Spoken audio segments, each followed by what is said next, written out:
NewsRme. After shells strike a nuclear power plant's high-voltage wire, Russia and Ukraine trade responsibility for the assault.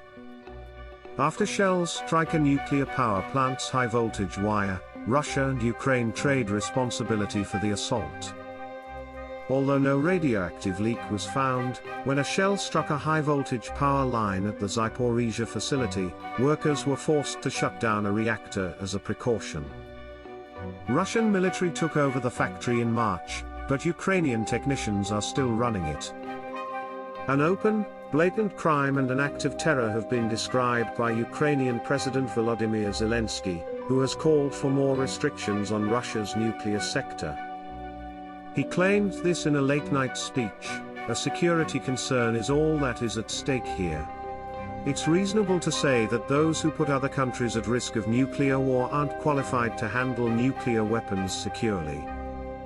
Foreign Ministry of Ukraine: "The conceivable effects of striking an operational reactor are similar to the use of an atomic bomb."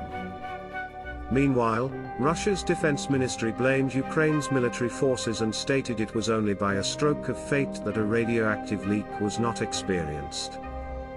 An official said, "Fortunately, the Ukrainian rounds did not strike the fuel facility or the oxygen plant adjacent, thereby preventing the possibility of a huge fire and a serious radioactive mishap." No radioactive emissions have been discovered at the Zaporizhzhia nuclear power station, claims Ukraine's national atomic power firm Energoatom. The UN's nuclear inspector requested access to the facility earlier this week after Washington claimed that Russia is using the complex as a battlefield shield. Washington was granted access. Grain supplies from Ukraine continue to flow out of the country. Other events include the departure of 3 additional ships carrying thousands of tons of maize from Ukrainian ports.